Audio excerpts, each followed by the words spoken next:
Ser podcast. El Faro, con Laura Piñero.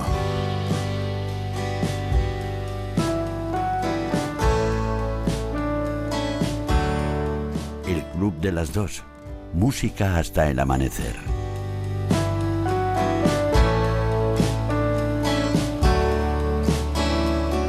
Se abre el telón, amanece el día que entendió.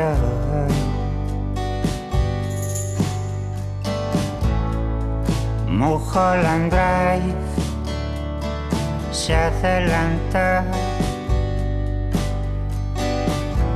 al mezclar envidia y confusión. Entramos en la última entrega de nuestra sección de música, el Club de las Dos, con un invitado al que estamos escuchando, Ángel Stanich, y un disco, Por la hierba, cargado de referencias culturales, musicales y que nos habla de las curvas de la vida, esas que nos demuestran que parar o salirse de la carretera a veces puede ser una buena idea. De esos problemas que tenemos tú y yo, aunque tú tienes más por tu cuenta, poco te queda para reina del pop. Deberías de cantar si no fuera por la voz.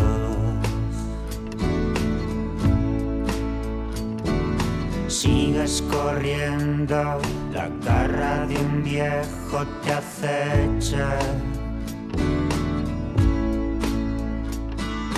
pero no digo que no esté contigo la fuerza. Llega un momento que no enfocas la carretera y la impresión será que vas por la hierba. Ángel, buenas noches.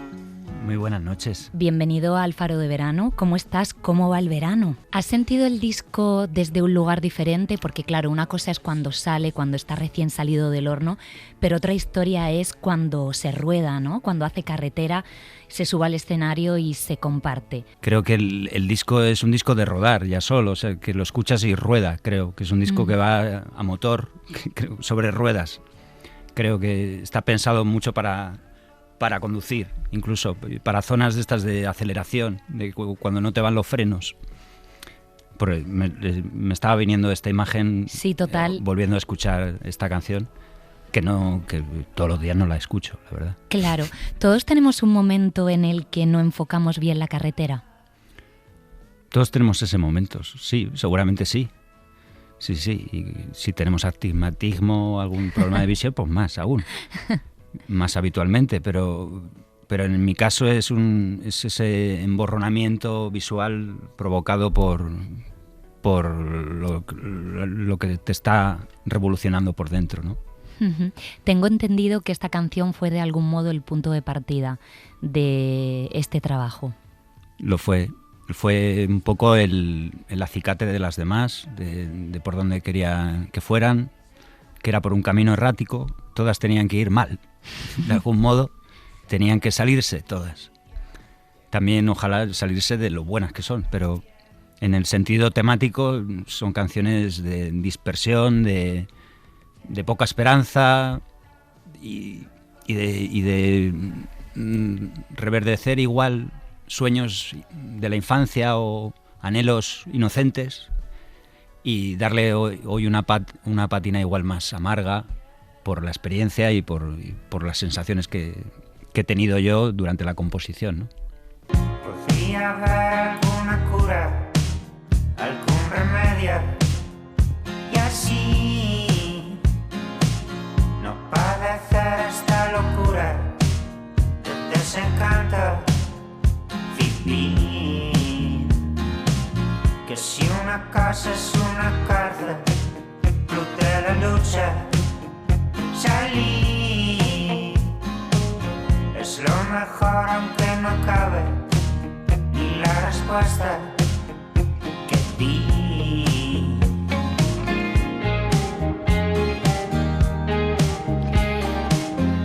Recuerdo, la verdad, cómo pasa el tiempo. Fue en 2024 cuando contaste que sufrías ansiedad, que necesitabas parar un poquito. ¿Ha pasado tanto tiempo ya? ¿2024? Sí, 2 veranos. ¿Cuánto ayuda las canciones, hacer un disco, el proceso a sanar? Bueno, me ayudan los veranos también, que eran quizá estos los que me faltaban. Pero creo que las canciones me ayudan a reconocer cosas también, sin que tengan que ser muy evidente ese reconocimiento, ni un pornografía del sentimiento, pero como que está latente en todas las canciones de este Por la hierba, de este disco, y de algún modo para mí la honestidad de hacer lo que sentía ayuda a sanar de algún modo. ¿Te costó mucho contar lo que te pasaba, compartirlo públicamente? Porque tú además siempre has sido un artista muy hermético, que no eras muy dado a entrevistas, pero de repente nos sorprendiste a todos contando lo que te pasaba y sincerándote. ¿Por qué en ese momento decidiste que había que hacerlo así? Había que hacerlo por una cuestión de compromiso laboral, en primera instancia porque no podía tocar, porque sentía que los brazos no eran capaces de agarrar y de aguantar una guitarra, que tampoco son tantos, que debe pesar las guitarras acústicas 2 kilos o 3, 4, y para mí era un mundo, no me veía capaz. Entonces tuve que parar, cancelar un par de fechas, y luego conseguí acabar la gira, que me quedaban 2 o 3 fechas, y ya tomarme en serio todo este problema. Descartar que fuese algo físico, que también se llegó a barajar, y pues, claro, pero se descartó rápido, la verdad. Y nada, y a tratar el coco. Tengo la sensación que con el disco te lo pasaste muy bien, aunque a veces hables de cosas oscuras, y haces unos ejercicios de imaginación que yo, por ejemplo, me pregunto, ¿existirá la Casa Negra? La Casa Negra es un palacio para los perros sin pedigrí. Aquí no llega la voz del amo, salvo la prensa del porvenir. No es una secta, es un espacio para el inmenso poder del con. La Casa Negra es un palacio, es una piedra, es un mojo.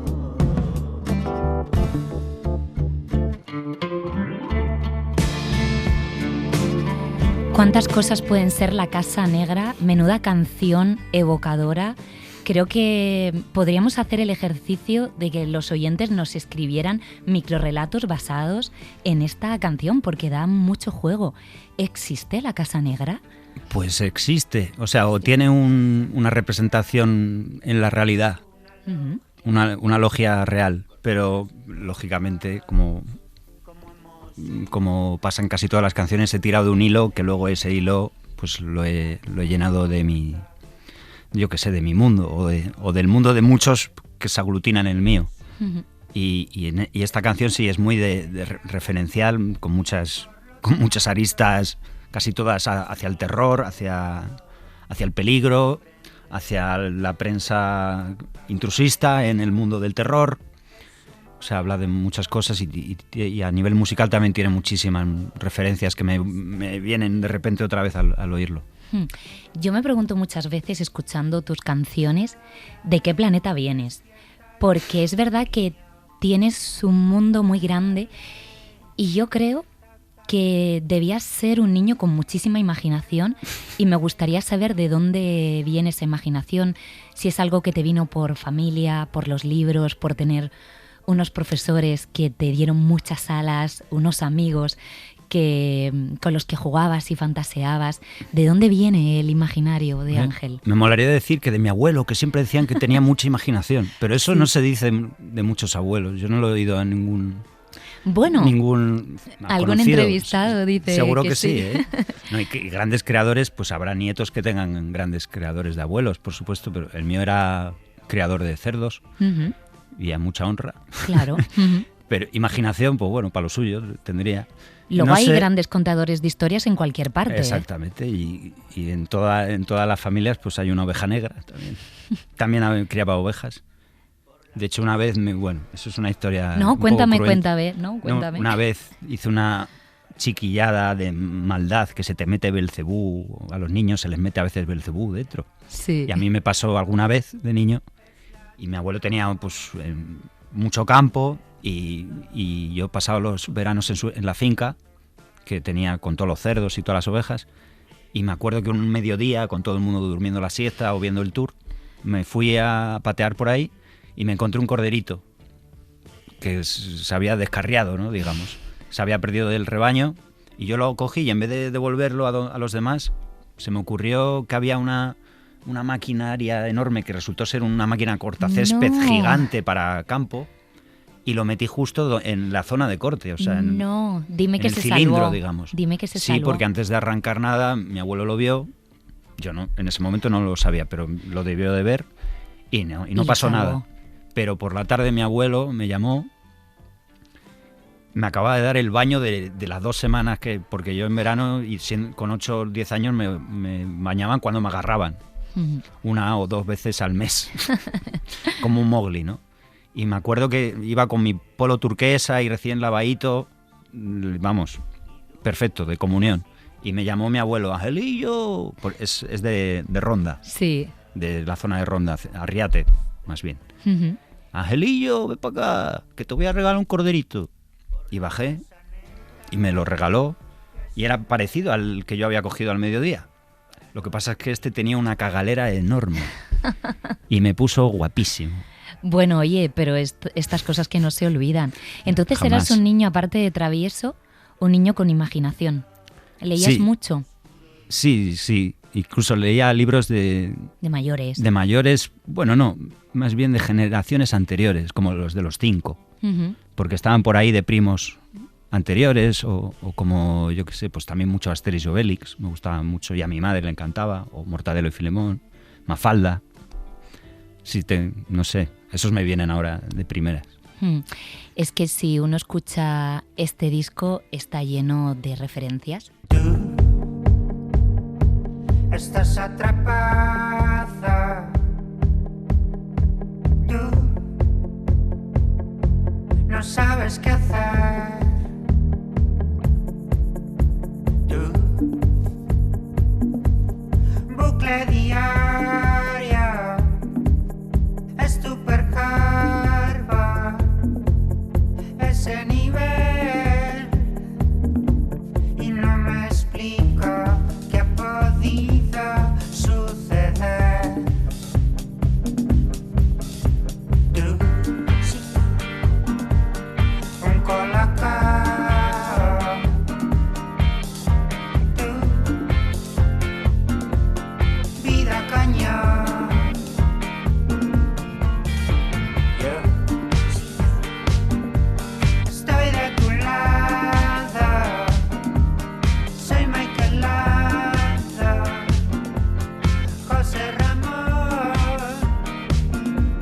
un angelito que ha venido a tu vejez.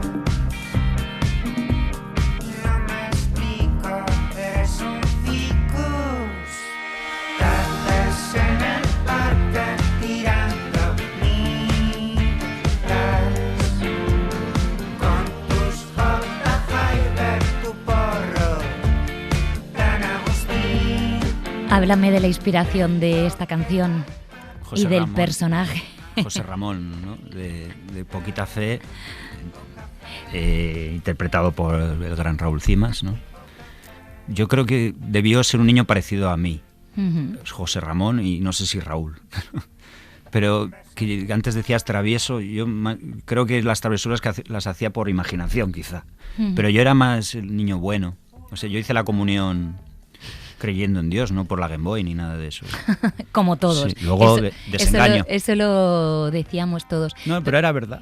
Pero fíjate lo que te llega a marcar una serie, un personaje, para que luego dé para una canción, que no sé si has podido hablar, por ejemplo, con Cimas de ello, con la gente de la serie, de oye, qué ilusión, ¿no?, que una creación artística dé para otra.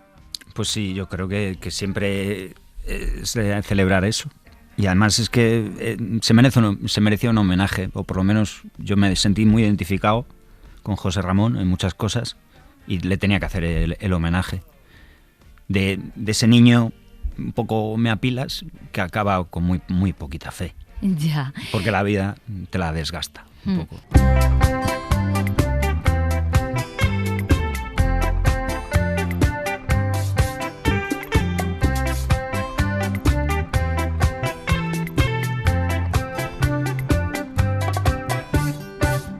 Hay quien se pregunta ¿qué será o seré?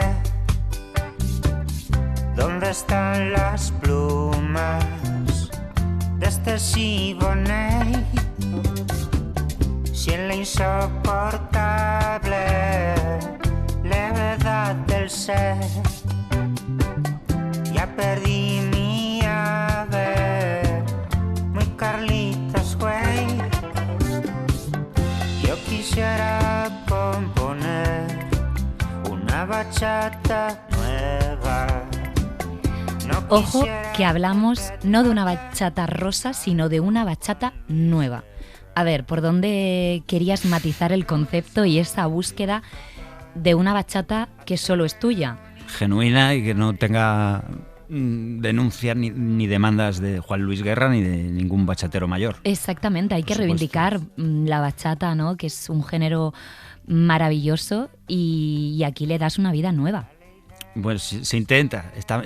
La historia en sí va un poco de intentar hacer una bachata desde la posición de alguien que igual no ha nacido con las cualidades para el palo, ¿no?, que es la bachata. Pero creo que quizá, aunque sea caribeño el estilo, es un poco la bachata es como el blues de los géneros de allí. Y eso como que es el punto melancólico, triste, pues ya por ahí entro yo igual. Te leía en una entrevista que en los últimos tiempos estabas intentando, me gustaba el concepto, relajarte un poco con tu nivel de exigencia. ¿Eres muy exigente contigo mismo? Y obsesivo. Y empiezo a dar vueltas desde que empecé a hacer unos textos que en la gira anterior, en esta está mucho más acotado y es más puntual, aunque me lo trabaje. Pero el texto no sé, igual estoy 2 minutos hablando, pero en la gira anterior igual echaba 10. 10 minutos. Y cada día de una cosa, o sea, ad hoc para el lugar, la sala, la comunidad autónoma, todo, o sea, folclore, o sea, personalidades tenías locales. Que hacer un trabajo de documentación previo muy fuerte que sí, iba más allá de lo musical. Exacto, y ahí engarzaba un discurso en el que sacaba un poco de músculo cultural local, diría, que esa era un poco la línea. Y bueno, y metía chistecicos, ya que tenemos ese humor, pues hacía humor con los monumentos, con las historias de cada pueblo o ciudad. O sea que era divertido, pero muy exigente. Y al final es que se acababa el bolo y decía, ¿pero he tocado o he hecho un monólogo? ¿Qué he hecho? Y creo que acotarlo un poco y saber medir para qué ha ido uno, que es a tocar sus canciones, pues hace que lo otro no monopolice o no se vuelva en un monstruo demasiado grande, sino en algo que mole, que sea un matiz, que le dé un puntito, que diga a la gente, pues este hombre se ha mirado antes de venir quiénes somos, y eso está bien, pero sin dar tanto la brasa quizá. Claro. ¿Qué hay de ti de un actor o de un showman? ¿Te sientes cómodo con esas dos palabras? Sí, porque en escena actuamos de actuación y también un poco de personaje. Sí, en ambas vertientes me siento actor. Y la otra que me decías... de showman. Showman, pues sí, diría que sí, la verdad. Para alguno peor o mejor, disaster artist o no sé, o Benny Goodman. No sé qué showman soy, pero soy. ¿Qué dirá la fruta cuando cae del arpa? Pedirá auxilio.